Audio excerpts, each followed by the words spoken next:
Kitab 1 Raja-Raja. Ben-Hadad Raja Aram mengumpulkan seluruh tentaranya. 32 orang raja bersama-sama dia, beserta kuda dan kereta. Lalu ia maju, ia mengepung Samaria dan memeranginya. Kemudian ia mengirim utusan ke kota itu, kepada Ahab, Raja Israel, dengan pesan. Beginilah pesan Ben-Hadad, emasmu dan perakmu adalah milikku, dan juga istri-istri dan anak-anakmu yang cantik-cantik adalah milikku. Raja Israel menjawab, katanya, seperti bicaramu itulah ya tuanku raja. Aku ini, dengan segala yang ada padaku, adalah milikmu. Sesudah itu, utusan-utusan itu kembali dan berkata, beginilah pesan Ben-Hadad. Memang aku telah menyuruh orang kepadamu mengatakan, emas dan perakmu, istri-istri dan anak-anakmu harus kau serahkan kepadaku. Tetapi besok kira-kira pada waktu ini, aku akan menyuruh pegawai-pegawaiku kepadamu, dan mereka akan menggeledah rumahmu dan rumah pegawai-pegawaimu. Maka segala yang mereka lihat dan ingini akan mereka ambil dan mereka bawa. Lalu Raja Israel memanggil semua tua-tua negeri itu dan berkata, camkanlah! Orang ini mengikhtiarkan kecelakaan kita, sebab ia telah menyuruh orang kepadaku, meminta istri-istriku, anak-anakku, emas dan perakku, dan aku tidak menolak memberikannya kepadanya. Lalu kata semua tua-tua dan segenap rakyat itu kepadanya, jangan dengarkan, jangan luluskan. Sebab itu, ia berkata kepada utusan-utusan Ben-Hadad, katakanlah kepada tuanku raja, segala yang pertama kali kau suruhkan kepada hambamu ini, aku akan melakukannya. Tetapi tuntutan yang kemudian ini tidak dapat kupenuhi. Lalu pergilah utusan-utusan itu dan menyampaikan jawab itu kepada Ben-Hadad. Ben-Hadad menyuruh orang kepada Ahab dengan pesan, beginilah kiranya para Allah menghukum aku. Bahkan lebih lagi daripada itu, jika rakyat mengikut aku, masih dapat menjemput segenggam penuh debu puing Samaria. Tetapi Raja Israel menjawab, katanya, katakanlah, orang yang baru menyandangkan pedang, janganlah memegahkan diri seperti orang yang sudah menanggalkannya. Segera sesudah Ben-Hadad mendengar perkataan itu, pada waktu ia sedang minum-minum dengan raja-raja di pondok, berkatalah ia kepada pegawai-pegawainya, aturlah barisanmu. Lalu mereka mengatur barisannya melawan kota itu. Tetapi tiba-tiba tampillah seorang nabi kepada Ahab, Raja Israel, serta berkata, beginilah firman Tuhan. Sudahkah kau lihat semua orang yang sangat ramai itu? Bahwasanya pada hari ini, aku akan menyerahkan mereka ke dalam tanganmu, supaya engkau tahu bahwa akulah Tuhan. Lalu bertanyalah Ahab, dengan bantuan siapa? Jawabnya, beginilah firman Tuhan. Dengan bantuan orang-orang muda pengiring kepala-kepala daerah. Tanyanya pula, siapakah yang akan memulai perang? Jawabnya, engkau. Kemudian ia menghitung jumlah orang-orang muda pengiring kepala-kepala daerah itu. Ada 232 orang banyaknya, dan sesudah mereka itu, ia menghitung jumlah seluruh rakyat, yakni segenap orang Israel. Ada 7.000 orang banyaknya. Lalu mereka maju menyerang pada waktu tengah hari, sementara Ben-Hadad minum-minum sampai mabuk di pondoknya, bersama dengan ke-32 raja yang membantunya. Ketika orang-orang muda pengiring kepala-kepala daerah itu maju menyerang lebih dahulu, maka Ben-Hadad menyuruh orang menyelidikinya dan mereka memberitahukan kepadanya demikian. Ada orang-orang maju menyerang dari Samaria. Lalu katanya, Entah mereka datang dengan maksud damai, entah dengan maksud perang. Tangkaplah mereka hidup-hidup.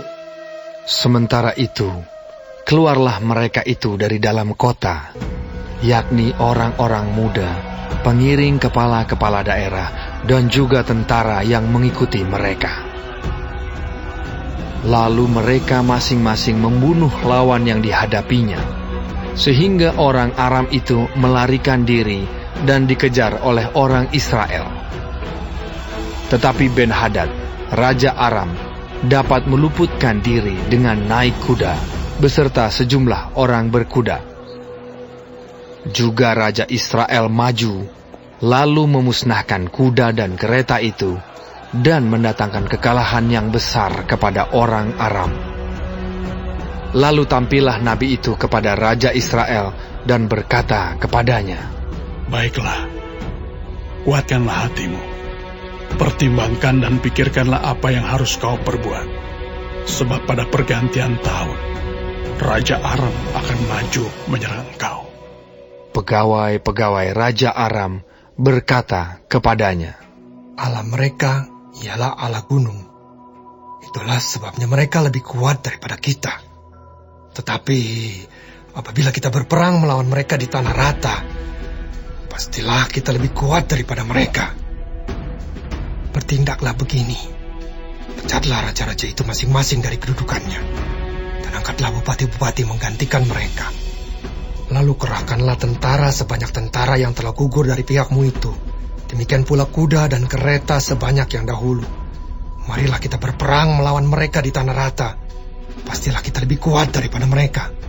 Raja mendengarkan usul mereka dan bertindak demikian. Dalam tahun yang berikutnya, Ben-Hadad memeriksa barisan orang Aram. Lalu ia maju ke Afek untuk berperang melawan orang Israel. Orang Israel pun memeriksa barisannya, dan setelah dibekali, mereka berangkat menghadapi orang Aram.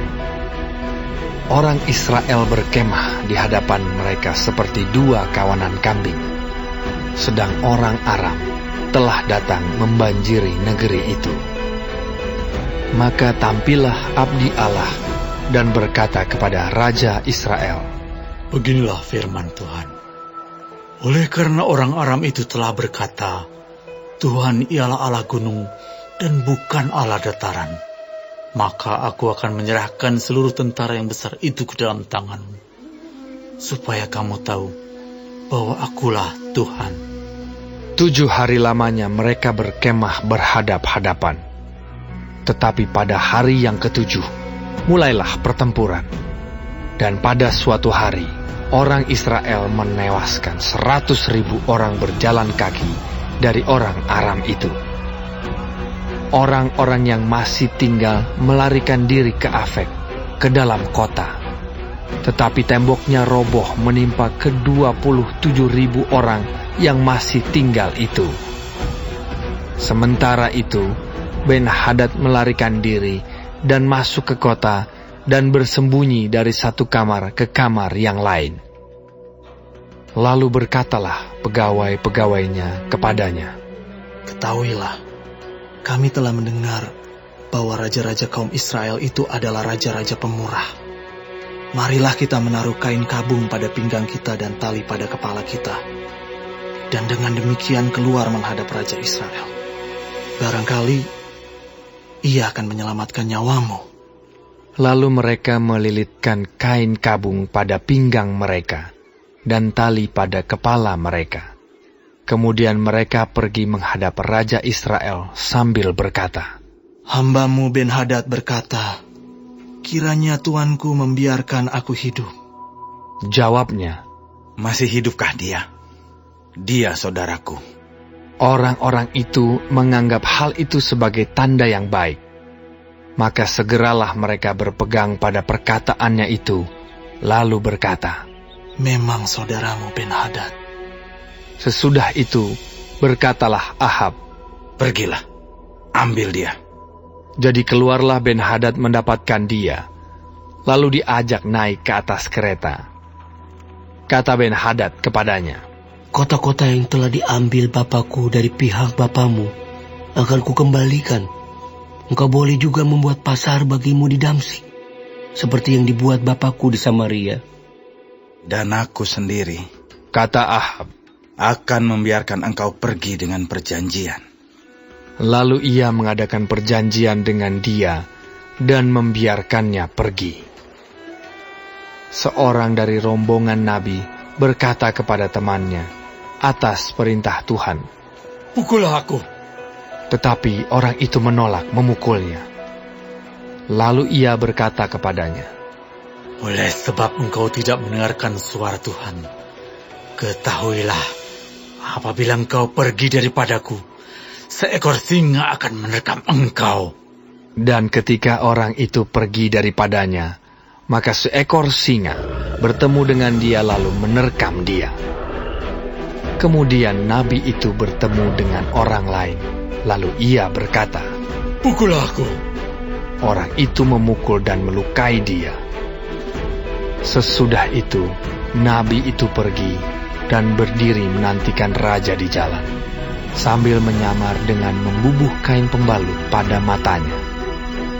Pada waktu raja lewat, ia mengadukan halnya kepada raja, katanya, Ketika hambamu ini maju ke tengah pertempuran, tiba-tiba ada seorang meninggalkan barisan dan membawa seorang kepadaku sambil berkata, Jagalah orang ini, jika ia hilang dengan cara bagaimanapun juga, maka nyawamu adalah ganti nyawanya, atau engkau harus membayar setalenta perak.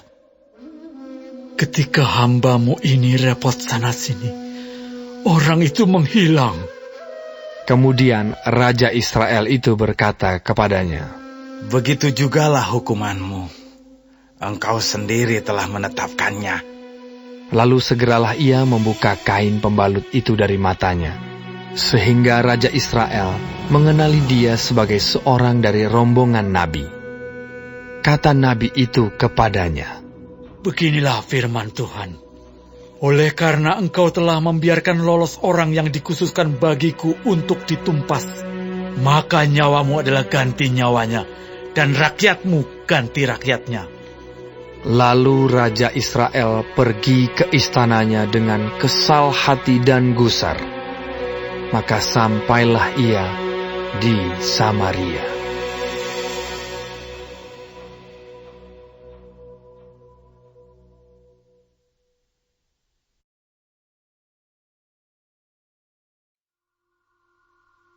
Sesudah itu terjadilah hal yang berikut. Nabot, orang Yisrael, mempunyai kebun anggur di Yisrael, di samping istana Ahab, Raja Samaria. Berkatalah Ahab kepada Nabot, Berikanlah kepadaku kebun anggurmu itu, supaya kujadikan kebun sayur, sebab letaknya dekat rumahku. Aku akan memberikan kepadamu kebun anggur yang lebih baik daripada itu sebagai gantinya. Atau jikalau engkau lebih suka, aku akan membayar harganya kepadamu dengan uang. Jawab Nabot kepada Ahab, Kiranya Tuhan menghindarkan aku daripada memberikan milik pusaka nenek moyangku kepadamu. Lalu masuklah Ahab ke dalam istananya dengan kesal hati dan gusar, karena perkataan yang dikatakan Nabot orang Yisrael itu kepadanya. Tidak akan kuberikan kepadamu milik pusaka nenek moyangku. Maka berbaringlah ia di tempat tidurnya, dan menelungkupkan mukanya dan tidak mau makan. Lalu datanglah Isabel, istrinya, dan berkata kepadanya, Apa sebabnya hatimu kesal, sehingga engkau tidak makan? Lalu jawabnya kepadanya, Sebab aku telah berkata kepada Nabot, orang Israel itu, Berikanlah kepadaku kebun anggurmu dengan bayaran uang, atau jika engkau lebih suka, aku akan memberikan kebun anggur kepadamu sebagai gantinya. Tetapi sahutnya, tidak akan kuberikan kepadamu kebun anggurku itu. Kata Isabel, istrinya kepadanya, Bukankah engkau sekarang yang memegang kuasa raja atas Israel? Bangunlah, makanlah dan biarlah hatimu gembira. Aku akan memberikan kepadamu kebun anggur Nabot, orang Israel itu. Kemudian ia menulis surat atas nama Ahab, memeteraikannya dengan meterai raja, lalu mengirim surat itu kepada tua-tua dan pemuka-pemuka yang diam sekota dengan Nabot. Dalam surat itu ditulisnya demikian: Maklumkanlah puasa, dan suruhlah Nabot duduk paling depan di antara rakyat. Suruh jugalah 2 orang dursila duduk menghadapinya, dan mereka harus naik saksi terhadap dia dengan mengatakan, Engkau telah mengutuk Allah dan Raja. Sesudah itu bawalah dia keluar, dan lemparilah dia dengan batu sampai mati. Orang-orang sekotanya, yakni tua-tua dan pemuka-pemuka yang diam di kotanya itu, melakukan seperti yang diperintahkan Izebel kepada mereka, seperti yang tertulis dalam surat yang dikirimkannya kepada mereka. Mereka memaklumkan puasa dan menyuruh Nabot duduk paling depan di antara rakyat. Kemudian datanglah 2 orang, yakni orang-orang dursila itu, lalu duduk menghadapi Nabot. Orang-orang dursila itu naik saksi terhadap Nabot di depan rakyat. Katanya, Nabot telah mengutuk Allah dan Raja. Sesudah itu, mereka membawa dia keluar kota, lalu melempari dia dengan batu sampai mati. Setelah itu, mereka menyuruh orang kepada Izebel, mengatakan, Nabot sudah dilempari sampai mati. Segera sesudah Izebel mendengar bahwa Nabot sudah dilempari sampai mati, berkatalah Izebel kepada Ahab, Bangunlah, ambillah kebun anggur Nabot orang Israel itu menjadi milikmu. Karena Nabot yang menolak memberikannya kepadamu dengan bayaran uang sudah tidak hidup lagi. Ia sudah mati. Segera sesudah Ahab mendengar bahwa Nabot sudah mati, ia bangun dan pergi ke kebun anggur Nabot, orang Yisrael itu, untuk mengambil kebun itu menjadi miliknya. Tetapi datanglah firman Tuhan kepada Elia, orang Tisbe itu, bunyinya, Bangunlah, pergilah menemui Ahab, Raja Israel yang di Samaria. Ia telah pergi ke kebun anggur Nabot untuk mengambil kebun itu menjadi miliknya. Katakanlah kepadanya demikian. Beginilah firman Tuhan. Engkau telah membunuh serta merampas juga. Katakan pula kepadanya. Beginilah firman Tuhan. Di tempat anjing telah menjilat darah Nabot, di situ jugalah anjing akan menjilat darahmu. Kata Ahab kepada Elia, Sekarang kau mendapat aku, hai musuhku. Jawabnya, Memang, sekarang aku mendapat engkau, karena engkau sudah memperbudak diri dengan melakukan apa yang jahat di mata Tuhan. Sesungguhnya, aku akan mendatangkan malapetaka kepadamu. Aku akan menyapu engkau dan melenyapkan setiap orang laki-laki dari keluarga Ahab, baik yang tinggi maupun yang rendah kedudukannya di Israel. Dan aku akan memperlakukan keluargamu sama seperti keluarga Yerobeam bin Nebat, dan seperti keluarga Baisa bin Ahia, oleh karena engkau menimbulkan sakit hatiku, dan oleh karena engkau mengakibatkan orang Israel berbuat dosa. Juga mengenai Izebel, Tuhan telah berfirman, anjing akan memakan Izebel di tembok luar Israel. Siapa dari keluarga Ahab yang mati di kota akan dimakan anjing, dan yang mati di padang akan dimakan burung di udara. Sesungguhnya tidak pernah ada orang seperti Ahab yang memperbudak diri dengan melakukan apa yang jahat di mata Tuhan, karena ia telah dibujuk oleh Izabel, istrinya. Bahkan ia telah berlaku sangat keji dengan mengikuti berhala-berhala, tepat seperti yang dilakukan oleh orang Amori yang telah dihalau Tuhan dari depan orang Israel. Segera sesudah Ahab mendengar perkataan itu, ia mengoyakkan pakaiannya, mengenakan kain kabung pada tubuhnya dan berpuasa. Bahkan, ia tidur dengan memakai kain kabung dan berjalan dengan langkah lamban. Lalu datanglah firman Tuhan kepada Elia, orang Tisbe itu. Sudahkah kau lihat bahwa Ahab merendahkan diri di hadapanku? Oleh karena ia telah merendahkan diri di hadapanku, maka aku tidak akan mendatangkan malapetaka dalam zamannya. Barulah dalam zaman anaknya, aku akan mendatangkan malapetaka atas keluarganya.